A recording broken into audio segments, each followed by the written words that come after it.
Luciano, on imagine aisément que vous êtes satisfait de l'effort de vos joueurs, deuxième tiers très intense notamment. Oui. Je pense que le score ce soir ne reflète pas le match. Là. Sur le deuxième tiers, Grenoble s'en sort très bien parce que c'est 18-4 les tirs et 10-1 les occasions. Et on gagne le tiers 2-1. J'étais un peu inquiet par rapport à... Parce que quand on rate des occasions comme ça, où on manque de réalisme et en fait, on les a laissés... le match aurait dû être fini à la fin du deuxième tiers et on leur a laissé une chance avec ce deuxième tiers. On a fait vraiment beaucoup de choses. On va pas focaliser sur le manque de réussite. On va focaliser sur la rapidité de nos sorties, l'échec avant. On a vraiment fait un gros deuxième tiers.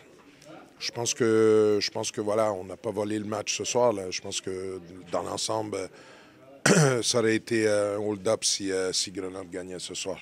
Il y a eu beaucoup de travail dans ces dernières semaines sur l'avantage numérique peut-être, parce qu'on sent que là, ça n'a plus rien à voir avec le début de saison. Bien, on y travaille. Moi, je l'avais dit après le match contre Lyon que ce n'était pas ma préoccupation première. Ma préoccupation première, c'est le manque de constance.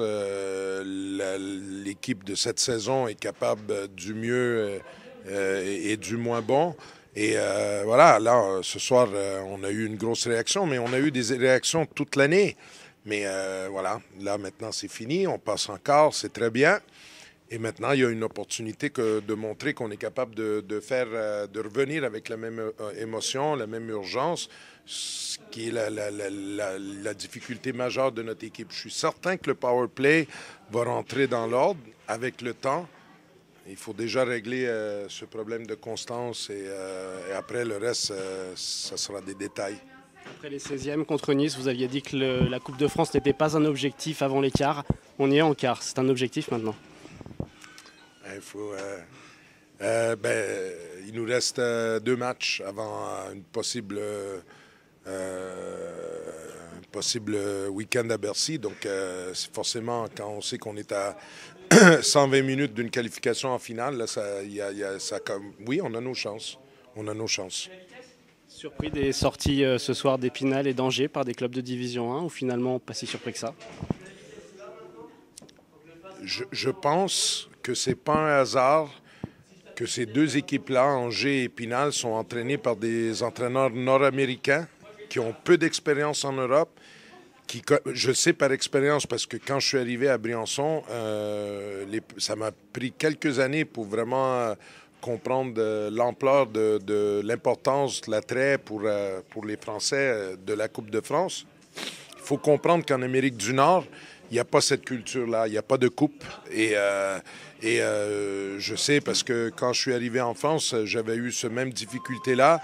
Depuis maintenant, je dirais 6-7 ans, j'ai appris à prendre le temps, à leur montrer des vidéos j'ai montré à l'équipe de cette saison, avant même le match contre Nice, le résumé de notre victoire, de la victoire de Briançon, là, la dernière, là. 2-1 contre Angers, et j'ai montré le résumé où on voit très bien l'ambiance. J'explique aux joueurs, surtout aux joueurs étrangers, l'historique de la Coupe de France, le fait que cette compétition-là, elle est encore plus ancienne que la Ligue Magnus et qu'il y a un attrait spécial et que la finale à Bercy et tout ça.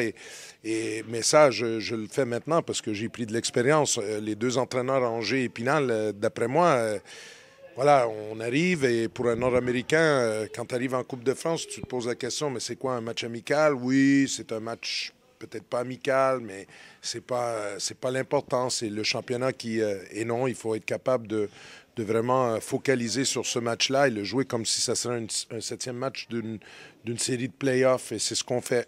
C'est ce qu'on fait et